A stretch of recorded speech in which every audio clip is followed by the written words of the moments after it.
This is The Resilient Life, where we believe that every human will struggle in this life. Our challenge is to struggle well. I'm Ryan Manion.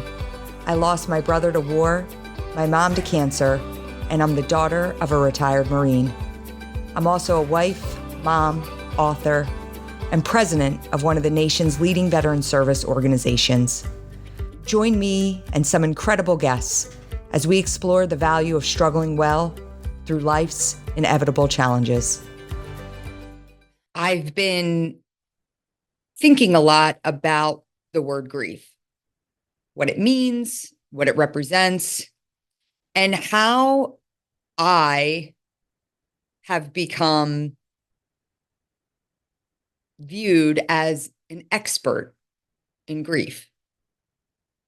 It's not something that I want to be, but I realize that where I am in my life's journey, I've learned a lot of things.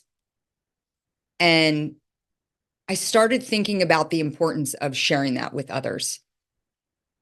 Had some recent events in my life lately that have hurled me back into being the person that people reach out to say, what do I do in this circumstance? How do I help? And so I thought important to cover the most commonly asked questions I get. This is going to be more than one episode, a little bit of a series here, a series on grief. A series on grief, not for those that are grieving. I mean, it is for those that are grieving, of course, but more than that, I want this to be applicable to those experiencing grief, but also to those supporting those who are grieving. Because a lot of times that is the hardest position to be in. In order to kick things off, in order to get down to those questions that people ask, in order to dissect what true grieving is, I want to bring it back to why I've become this expert in the grieving process. And if you follow this podcast at all, if you follow me at all on social media, if you know me in any way, you know that I am the sister of First Lieutenant Travis Manion, a Marine who was killed in Iraq on his second deployment. And that's how I say it. That's how I talk about it. My brother, First Lieutenant Travis Manion, was killed on his second deployment to Iraq. I share tidbits about his loss. I've shared tidbits about that day. But I think what I want to do today is actually share with you what that day, April 29th, 2007, looked like for me. Not only that day, but the days following. I think it's important to understand the depths of misunderstanding, the depths of confusion that I was feeling on that day and the days that followed. I'm going to read an excerpt from my book, The Knock at the Door, that was published in 2019. I say no one can say it as well as the words in this book do. And so I want to bring you back to that day and not just talk in little tidbits, not just say little phrases about my loss, but actually have you try to have an understanding of what that day felt like for me. Sunday, April 29th, 2007. I was in downtown Doylestown, Pennsylvania, scouting locations for a business I was opening. Doylestown is a quaint little suburb north of Philadelphia that evokes a different time. With a historic downtown brimming with shops and restaurants, it seemed like the perfect spot for a second location of my high-end women and men's clothing boutique, Pale Moon. Several years before, I had opened the first store in Avalon, New Jersey, a tiny resort town on the barrier island called 7 Mile Island. The business had been mostly seasonal since Avalon was largely empty between September and May. The store had become a labor of love for me, and I was thrilled to be selecting its newest location in the neighborhood where I'd grown up. I'd left my daughter, Maggie, with my parents, while I and my business partner drove a few minutes away to look at a vacant store right in the heart of town. As soon as I saw it, I knew it would be perfect. As the landlord was putting the lease in my hand for me to sign, my cell phone rang, and I saw that it was my mom. Thinking she was just checking to see where I would be and when I would be back, I ignored the call. When my phone immediately rang again, I knew something was up. My initial fear was that something had happened to my 10-month-old daughter, Maggie. My mind went to the worst place, and at the time, I didn't think that anything could be worse than that. When I answered the phone, all I heard on the other end were muffled screams. It was clearly a noise made by someone who was so broken up and in such a state of shock that he or she couldn't even cry properly. I didn't know how to prepare myself for whatever news I was about to receive. I started shaking uncontrollably. "Tell me what happened," I cried. I was terrified that something horrible had happened to Maggie. Had she tripped and split her head open, choked on something? My mind was running wild with the possibilities. Not knowing was almost worse than knowing at this point. "Have you called an ambulance?" I yelled. "Yes," answered the voice on the phone before the line suddenly went dead. The call had come from my mom's phone, but it wasn't until later that I learned that it was her sister, my Aunt Annette, who had been the caller. At the time, I had been too stunned to notice it wasn't my mom's voice. I knew that I was too upset to drive, and I asked my business partner to take me home, a 5-minute drive I had traveled countless times before. But this time, those 5 minutes felt like an eternity. And while the car was crawling through the streets, my mind was racing at 1,000 miles a minute. As we pulled into my parents' street, my heart started racing as fast as my mind. I didn't see an ambulance anywhere in sight. For a moment, that gave me a sense of relief. Maybe things weren't as serious as I had led myself to believe. My dad was standing in the driveway next to a friend, Lieutenant Colonel Corky Gardner.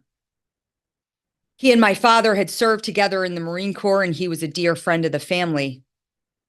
He and his wife lived about 45 minutes away, so it struck me as odd to see him standing there, especially since my parents had not mentioned that he would be coming over. I jumped out of the car while it was still moving.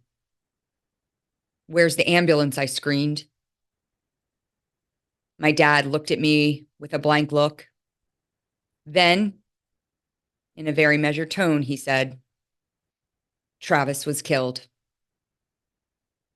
I heard those words loud and clear, but they didn't make any sense to me. It took me a few seconds to process what I was being told.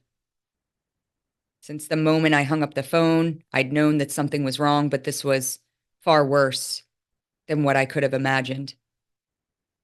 I had thought that my daughter was in imminent danger, and here I was being told that my brother was dead. He was 26 years old. Travis and I had only been born 15 months apart, and to say that we were close would be an understatement. The fact that ours was a military family also brought us closer than most siblings. Like many military families, we had to adjust to new situations very quickly until my dad left active duty. Before that, we had moved almost every 2 years. We knew that no matter where we moved to next, no matter what school we ended up in or which sports teams we'd be the new kids on, we always had each other to depend on. Travis had been my built-in best friend in every stage of my life. I couldn't believe it. I didn't want to believe it. I collapsed in a heap right there on the driveway. I remember thinking that the asphalt felt unnaturally warm for a mid-April afternoon that had been mild. It's not fair. It's not fair. I screamed over and over again into the sky. I wanted to make sure that everyone, even God himself, knew that he had made a terrible mistake. As I screamed, my parents' neighbors spilled out of their houses to find out what was happening. My dad didn't rush to my side to comfort me.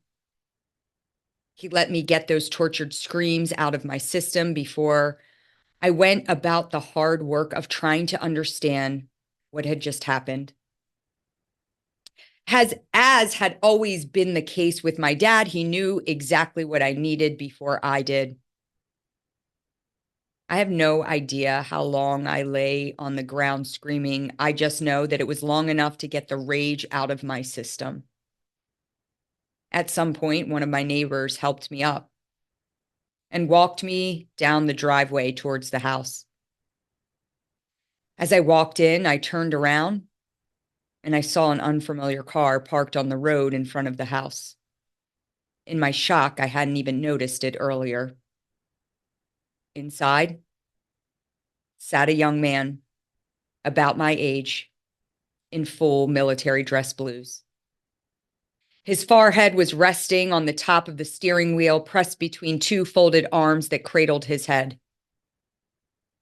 His eyes were closed, and he looked dejected, perhaps unconscious. I later learned that this poor Marine, 26 years old at most, had been charged with the unfortunate task of sharing the news with the people closest to First Lieutenant Travis Manion that he had been killed in Iraq. Captain Eric Cahill, as I later learned was his name, had been assigned to carry out the job since he was local and had graduated from the Naval Academy the year before my brother. Lieutenant Colonel Gardner had also been called, since the military knew that he was a family friend close by. Together, while I had been out scouting sites for my boutique, they approached my parents' door and knocked. My mother opened the door, took one look at Corky and the young Marine in uniform, and slammed the door in their faces. She simply couldn't face what was on the other side. I wasn't sure that I could either. When I reached the front door with the help of my neighbor, I stopped. I had walked through that door thousands of times before, but this time I wanted to turn the other direction and run away. I knew that deep down in my soul that once I passed through that door this time, the life that I had known was over, and there was no going back. Inside was pure chaos. My parents had been hosting a family barbecue when they received the knock at the door. Now, moments later, family members were scattered throughout the house, loudly sobbing, making hushed phone calls, and racing aimlessly back and forth. I walked into a swarm of tumultuous and confused activity, but my brain was still processing slowly. In all the chaos and furious movement, I locked eyes with my grandmother, who was seated alone in a wheelchair in the dining room, tears streaming down her cheeks. She was receiving neither comfort nor attention from anyone. My heart broke in that instant. I'll never forget that image. The rest of the day is a blur. I floated between feelings of painful shock and dark emptiness. I finally emerged to a lucid state somewhere later in the night to inquire about my daughter's whereabouts. It had been hours since she even crossed my mind. Apparently, a friend had taken her from the house during the afternoon, and I hadn't even thought to ask until after nightfall. In the days that followed, it was as if I myself were a child. I couldn't care for my infant. I could barely care for myself. I lost 10 pounds in 7 days, from the day I learned of Travis's death to the day we held his funeral. For a week, I slept between my parents in their bed. I found a bright red Marine Corps sweatshirt in the forgotten drawer that had belonged to my father, and I wore it religiously. As I sat on the back steps outside, it was in that sweatshirt. When I fell asleep at night, it was in that sweatshirt. And when I finally went to meet my brother's body upon arrival at Dover Air Force Base in Delaware, I carried that sweatshirt with me. I hadn't planned to stay in Doylestown, of course. I had planned to sign the lease to the new store and return that same day to my house in New Jersey. That's where my clothing and the rest of my belongings were. So when I went to bed that first night, it was in that red sweatshirt and whatever I had worn that day. I remember being so grateful as I lay down in bed, looking forward to the moment when sleep would come over me and I could have a few hours of quiet forgetfulness, as if this terrible day had never happened. When I woke the next morning, I remembered what it felt like coming out of anesthesia. First, one eyelid opened cautiously, and then the next. But my body remained frozen. My mind was already churning, going over the details of the previous day and coming to terms with the unalterable fact that my best friend and brother was dead. This marked the first of what turned out to be many anxiety-ridden mornings that would follow. Every day, I would slowly and wearily transition from sleep to consciousness, hoping that my overwhelming anxiety would not make another appearance. But it always did. One particular morning, I woke up thinking about the casket in which my brother would be arriving home from that afternoon. What would it feel like to stand in the pouring rain in the middle of an airfield with my parents and watch the casket being carried off the military aircraft? The house filled with another buzz of activity that morning as we all prepared to greet Travis and welcome him home. I stood in the kitchen with a few aunts and uncles, and one of them made a joke. What it was, I can't quite remember. But I do remember knowing that it was funny. But I wasn't able to laugh. It simply wouldn't come.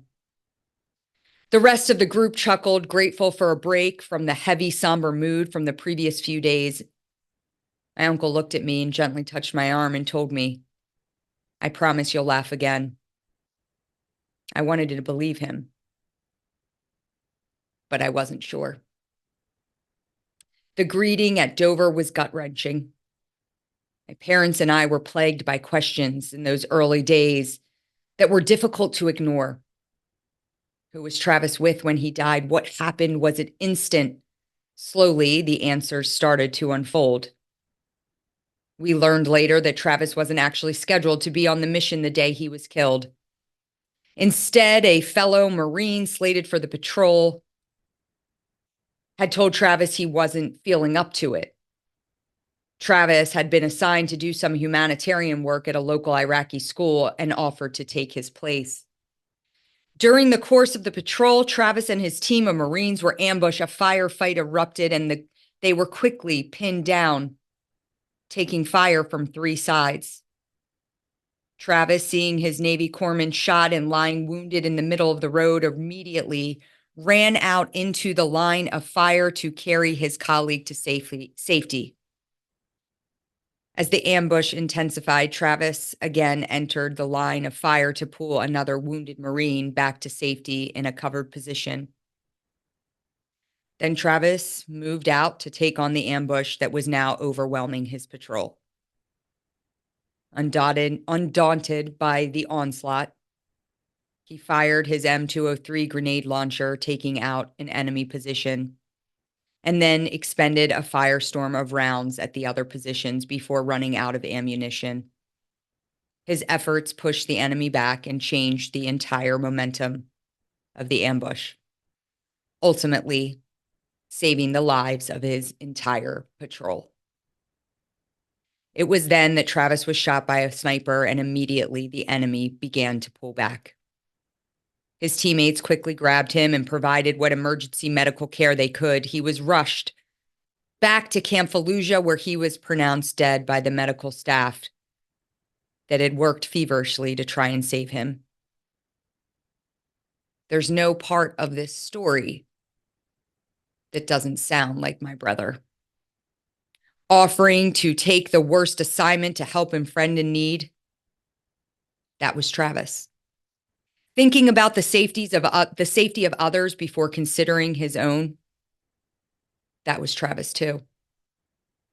Seeing dismal odds that didn't bode well for him and choosing to grit his teeth and answer the fire with more fire, also Travis. My brother was a protector and warrior in every sense of those terms. I certainly felt it as a sister, and I'm proud to know that his fellow Marines got to experience it too. When I learned that he had been killed by a bullet, I was nervous that I wouldn't be able to stomach the sight of him in an open casket. My mind imagined the worst. I was shocked then, when the lid of the casket was raised at the viewing, to see my brother looking as though he was sleeping peacefully, just as I had remembered him. I approached the coffin and rubbed his head, as I had done 100 times before. From the time he was a child, Travis had always sported a buzz cut, and I felt the surface of his freshly cut hair with my fingertips. All I could think was, yep, that's Travis's head. The friends who traveled to see him lying in that casket were his age. It felt terribly backwards and wrong to see so many of them break down. For hours, I watched all of these young, strong men in the prime of their lives and in peak condition weep at the sight of my brother, who appeared to be sleeping peacefully in front of them. It was a physically and mentally exhausting day. And as much as I could hardly bear the idea of standing by that casket 1 minute longer after hours of doing so, I also didn't want to imagine it coming to an end. I knew after the last person knelt down to say a prayer in front of Travis, the funeral director was going to close that casket forever, and that would be it. I would never see my brother's face again. I rubbed his head one more last time and felt my heart sinking as my father gently pulled me away. After the funeral, the burial, and the celebration of life that followed, I remember sitting on the back stairs outside my parents' home, the same place where I had sought solace in the chaos after first hearing of his death. The winter had melted away and a beautiful spring day had sprung in its place. I sat, arms wrapped around my knees, enveloped by the big red Marine Corps sweatshirt. I stared into the pond behind my parents' home and noticed a large goose waddling into the water from the grass. Then I noticed that she was being trailed by half a dozen baby geese. It was strange to see these lively, innocent, and sweeping creatures in spring juxtaposed against the backdrop of my own feelings, which were gray and bleak. In the weeks and months that followed, I often found myself outside, crouched on a stair in that same position, searching for my little family of geese and wondering what the day had in store for them. Then one day, as I sat there, I saw them all fly away. It sounds silly to say this now, but watching them disappear into the sky left me with such an empty feeling. All of the sadness that had been flowing through me during the previous weeks hardened into a solid knot that dropped like a rock into the pit of my stomach. Time was passing. Life was moving on. I was watching it happen, but I wasn't participating in it. I felt bitterness towards the people who could return to their normal lives, jobs, and families, while I sat on the same stair in the same red sweatshirt, terrified of what might come next. This train of thought is, of course, completely paranoid and insane. And it's a shame that pain can be so deeply pressed into our past that it robs us of the joys of our future. And though I recognize the thought process as irrational, I also know that it's just one of the many profound ways that my brother's sudden death has changed me. I'm not naive to believe that just because some devastating tragedy struck my family once, it won't strike again. It's almost as though I look for it now. I used to watch those horrific news stories on NBC's Dateline with distant fascination. Now I watch them because I want to know exactly what dangers are out there so I can prepare myself and my family for them.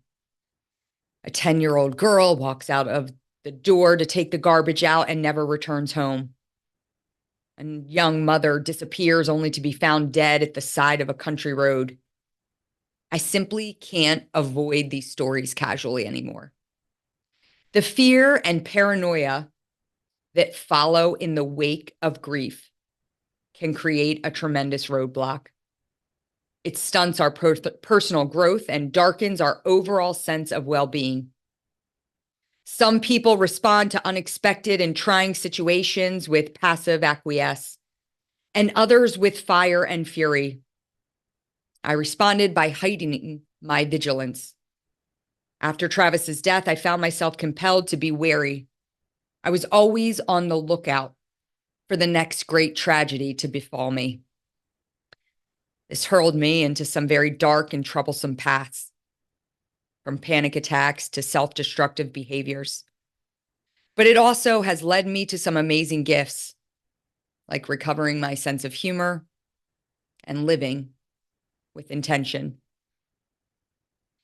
There were many times where I managed my grief poorly, particularly in the earliest days after we received the knock at the door.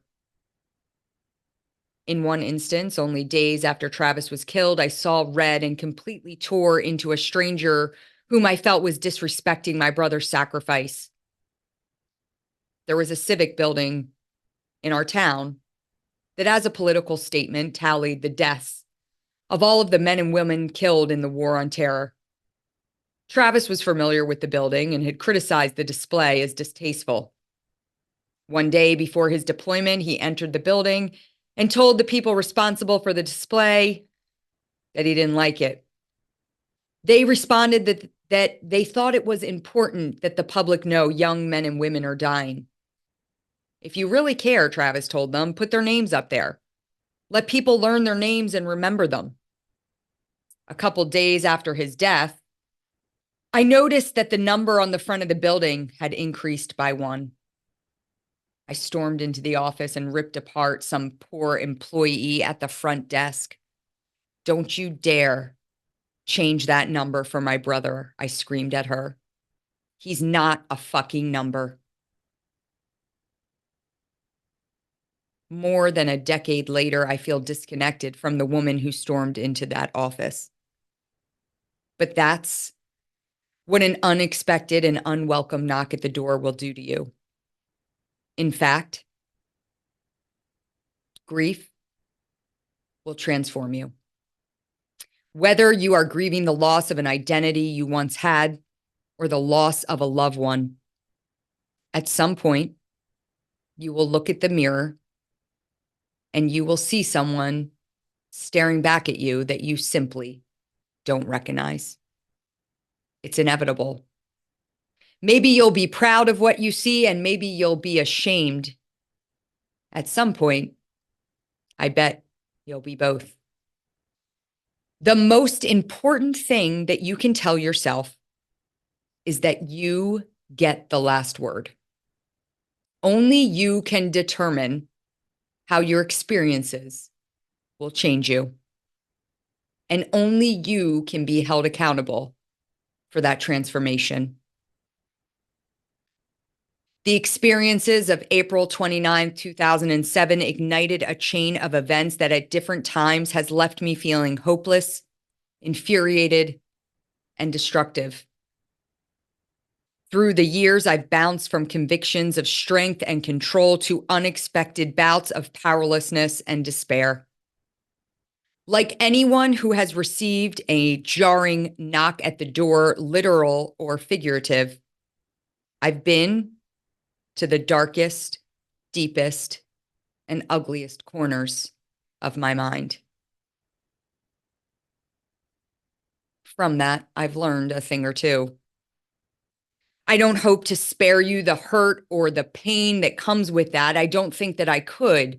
I only hope to share the lessons that I learned in the process, the ones that have the power to transform you in all the right ways, and remind you that you are not alone.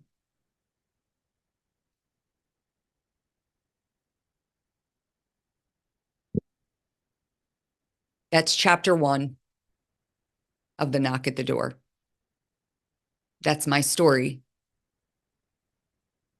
You know, I often talk about my life in 2 parts, before and after April 29, 2007.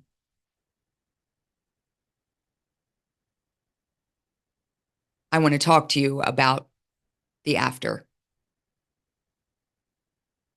And I often say that each and every one of us will receive a knock at the door. Your knock will probably not come in the way that my knock did. It probably won't be an actual knock at the door, but each and every one of us are going to be faced with an event in our lives that changes the trajectory of it. You cannot live, you cannot love without grieving at some point. And grief is hard. It's hard to talk about. It's hard to feel. It's hard to process. And it doesn't end. Recently, my friend who had just received her own knock at the door by losing her husband said to me, "I don't know how I'm going to get through this." I turned to her and I said, "You just will." I also said, "I know you can't see that now. I know you can't understand that in this moment at this point, but you will. You will get through it." So I think when we talk about this complex subject of grief, we have to be open to all the things that come with it. There is the immediate aftermath of grief, the grief that comes right after that loss.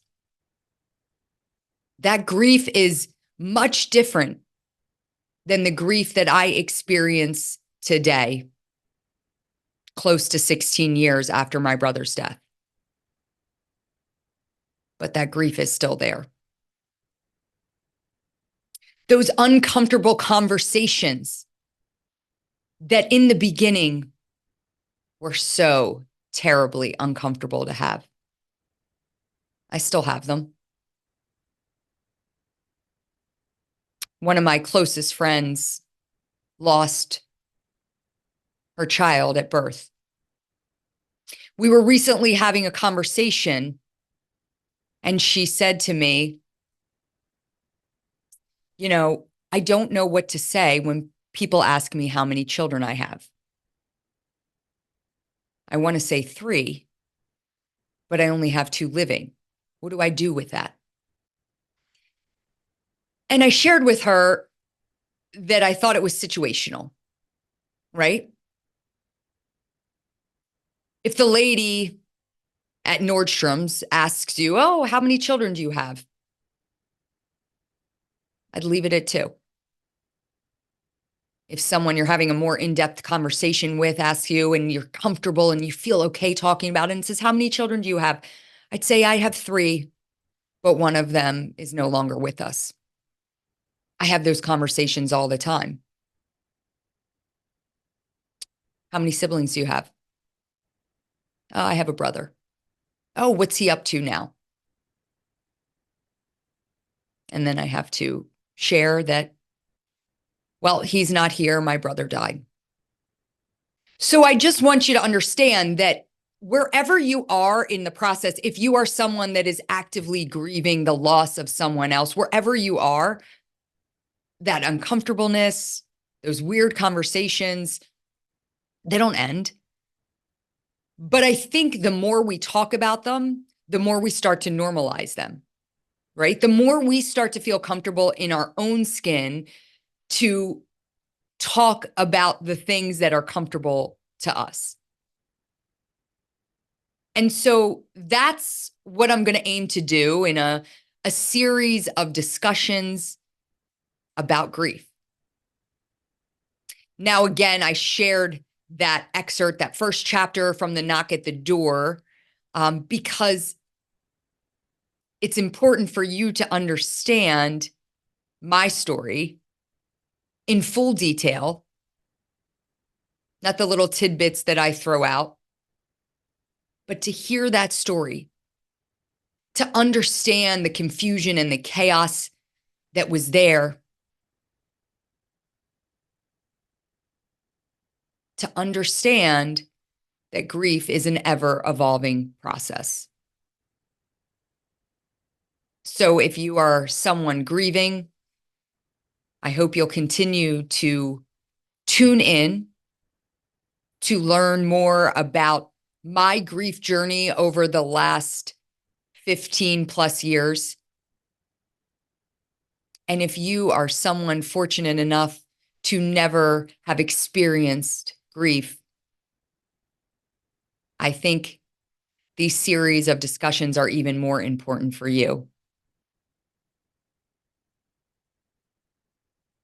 Because being someone who has to be there by the side of someone who is grieving is a hard place to be.